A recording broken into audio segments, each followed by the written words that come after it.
Hi, welcome to my channel, and I appreciate you stopping by. I wanted to let you know today we're going to be making what's called a peasant bread. It is a yeast bread, so you're going to need yeast for this. It's not a sourdough recipe. I'm hoping to do a sourdough sometime in the next couple of weeks. But for today's recipe, it's a simple recipe, about 15-20 minutes tops of actual work time, and about an hour and a half total.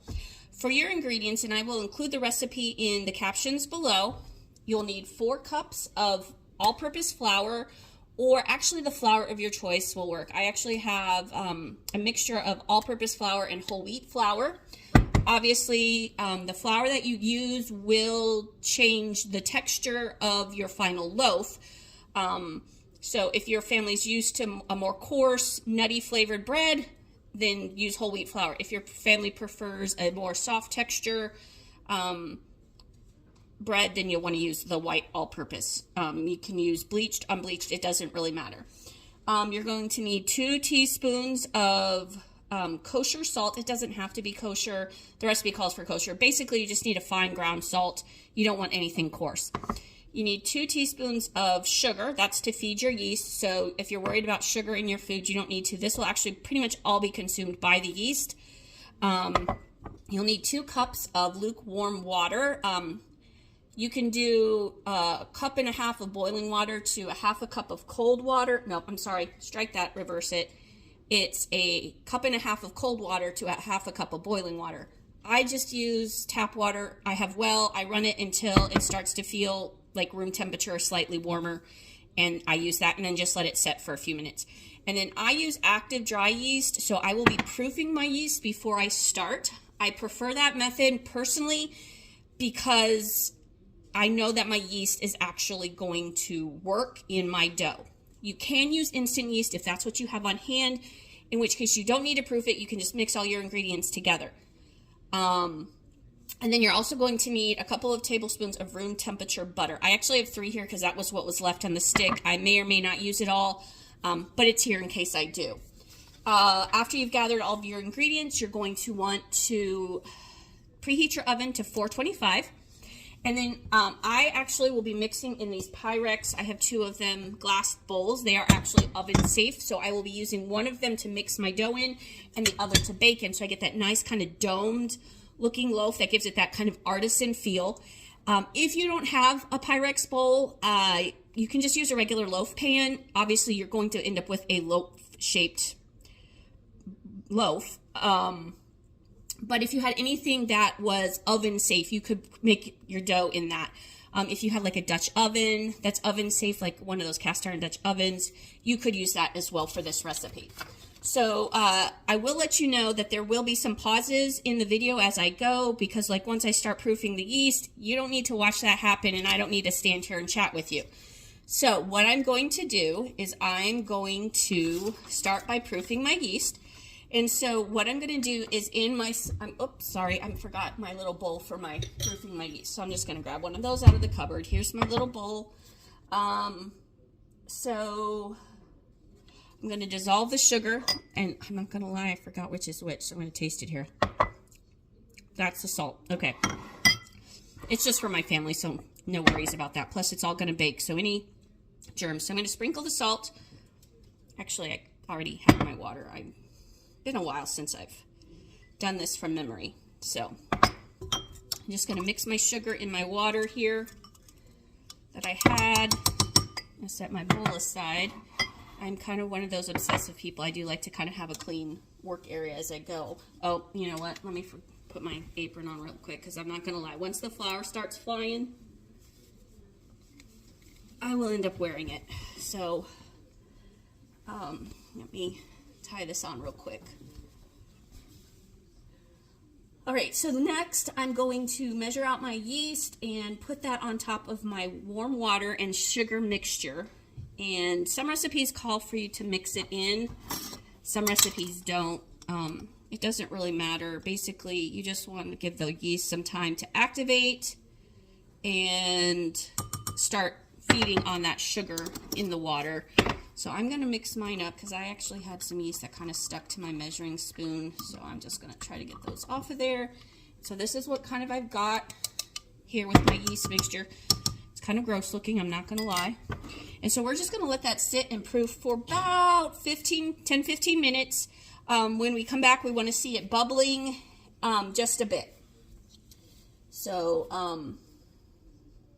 yeah, I think that's it for now. We're going to pause. All right, so I'm back. My yeast is nice and active and bubbly. And so basically what I'm going to do is I have my flour and salt mixture. I went ahead and mixed those together while I was waiting on my yeast. And so now I've got my water and yeast and sugar mixture here because I did not use instant yeast. And so I'm just going to mix those together and then use this handy dandy little spatula. And I'm just going to gently mix this up until the flour is absorbed by the water. And it'll start out kind of wet and lumpy, and I might actually have to add a bit of water. It's really dry in my house today, and that's one of the things, as you make bread more and more, you start to learn what your dough should look like for a successful dough. And so you know when you need to add flour, or maybe, you know, this is a no-need recipe, but when we start getting into like other recipes where you do need to knead, you will. And so this dough is really, so it should be a little bit sticky. This is not, but it's coming together nicely, and I just really don't want to mess with that. So what I'm going to do is I'm just going to add a tad bit more warm water because it's not quite picking up all of my flour off the bottom. You know what? So this is the dough I have right now. This is the ball. It's kind of shaggy looking. That's actually an official term in bread making. And see, it's not sticky. And this dough is actually supposed to be a tad bit sticky. At least at this point, it should be. So I'm going to add just a little bit more water. So let me get some water from my tap. And I want to make it warm because I want to make sure, but not hot, because I don't want to damage the yeast that's already working hard in there. So I'm just going to eyeball it. Maybe a tablespoon at the most, 2. And then because it had already started coming together, I'm going to have to get my hands dirty at this point. So, and as you can hear, now it's nice and wet. And so, yeah, this is kind of the texture you want it to be. It's kind of a gloppy, wet, sticky mess. And part of that is because I added the wheat flour instead of the white all-purpose flour. But that's okay. So now we've got this nice dough here. It's nice, it's wet, and that's okay. And because like I said, this is not a typical bread, like a sandwich bread recipe, where at this point you would want your dough to be dry and shaggy like it was before. So we're going to basically, I'm going to use some of my butter, and actually no, you know what? I'm just going to leave this in this bowl. I'm going to cover it with a towel. My hands are kind of sticky right now, but I'm going to grab a towel. I have these handy little tea towels that I bought a while back when I first started bread making. These are great because they cover all my bowls completely, even my big bowl when I make like double batches. And I'm going to actually set this kind of in the middle of the top of my range. My oven's currently preheating, so there's a vent there on my oven. I don't know about yours, but there's a little vent there where some of the heat from the oven comes out. So it actually creates a nice place to put dough to rise. So I'm going to set this over there for now. And I'm going to let it rise here. Let me check my recipe. I do still follow a recipe periodically because sometimes I can't remember times. Let's see. Okay, so this says it can for about an hour to let it rise. It does have a note. I do have a note here that says that it can't, if your house is cooler and you don't use the oven space like I do. Like my house does tend to be cooler this time of the year. So if you don't have put it on the oven, it may take up to 2 hours to completely rise, because what you're looking for is for it to double in size. So I'm going to pause video and I will be back in about an hour to finish this up. Okay, so we're back, and let me grab the dough here that's been rising on my oven. And I don't know if you can tell, but it is definitely doubled. So what I'm going to do now is I'm going to very gently, if you don't want to get your hands dirty, if you're afraid of getting your hands all dirty, you can use forks for this part. I just put some butter on my hands, and I'm just going to use my hands to kind of release it from the sides. It will stick to the bowl. I'll show you here what I'm doing. I'm basically just releasing it from the sides. It will stick to the bowl because, like I said, this is more of a sticky dough, and that's okay. So just get it released from the sides and the bottom. And then we're going to do what's called punch it down. And basically what you're wanting to do is you're wanting to get all those little air bubbles that just developed from the yeast working and eating the sugar and the flours and doing all their little magic that they do. You're going to kind of want to get that out. So you'll still have a slightly larger mass of dough than when you first started. So this is done. This doesn't take long. So I'm pretty much done. And as you can see, it was a big kind of a gloopy mess. Now it's sticky, but it's not as shaggy as it was. And that's what you're wanting. That is the perfect consistency. And so while this was rising, what I did was I took my other bowl, my other clean Pyrex bowl, and I buttered it. And this is what we're going to actually put the dough in to bake. So I have this dough now, and I'm just going to transfer it to my clean bowl. And you just kind of want to lay it down in there and get it as smooth. Oops, sorry about that. That was probably really loud. Get it nice and smooth in there. So you have this nice smooth ball. If you want to, and I'm going to try this. I've never actually done this before, but I thought this might be kind of cool. I'm going to actually try scoring it a bit so that when it bakes, it kind of separates out. So let me see if I can find my scoring tool real quick. So I actually got this with some sourdough supplies that I ordered. So I am going to try this. It's just this little tool here, and this looks like this got bent, but anyway. So you just stick this in here like that. And then it's like a little blade here. And so I'm just gonna score.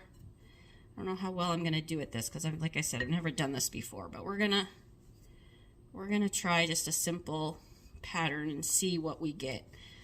So I'm just doing like a line across. I'll show you here in a second when I'm done.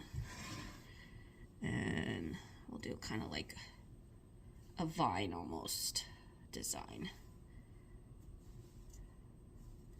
So that's the design I did. We'll see how that turns out. I'm not really sure. Like I said, I've never done that before, so we'll try it. So now we have our bowl here.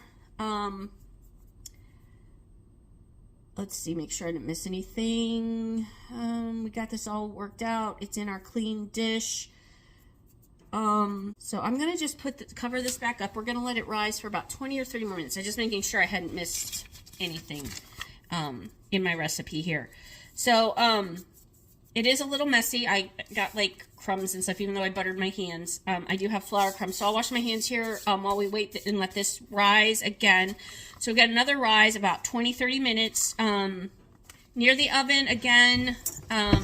This time I don't know, you don't necessarily need to put it on the oven, but near it. I'm going to set mine towards the front of that vent, like I said before. And I will be back in about 20 or 30 minutes. And at that point, it should be ready for baking. So there we go. Okay, so we're about done with the second rise. So what we're going to do is, once it's done with the second rise, which is about 20 or 30 minutes, so in my bowl you can see here it is. It's sliding around because of the butter. You're going to bake it in a 425 degree oven for about 15 minutes. Then you're going to reduce the heat to 375 and bake it for 15 minutes longer. Remove from the oven and turn the loaves onto a cooling rack. If you've greased your bowl well, the loaf should fall right out. So I'm going to go ahead and get that started, and then I will be back to show you my completed loaf. All right, so the timer's gone off. I've removed the bread from the oven. Let me grab it real quick and show you what it looks like.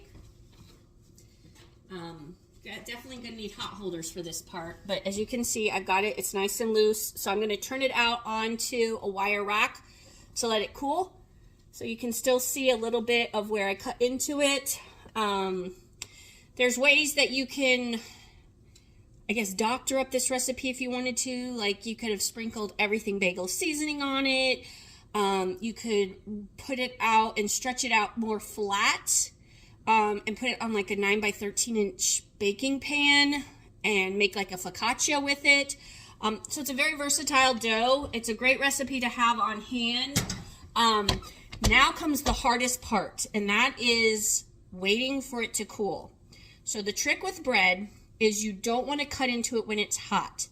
It affects the crumb and the crust, so you end up getting a harder crust. No, correction. Softer crust, harder crumb, which is exactly the opposite of what you want. Most people want a crusty crust and a soft crumb part. So my suggestion is wait and let it cool on a wire rack for at least 20 to 30 minutes before you cut into it, if you can wait that long. So thanks again for watching my video. I hope this recipe for peasant bread was helpful to you. I will post the recipe in the caption, and I will also mention the ways you can change it up a little bit to meet, your needs for whatever you wanted to do with it. It is a very versatile recipe. So again, if this recipe in this video was helpful to you, if you could click like and subscribe and share with your friends. Thanks so much.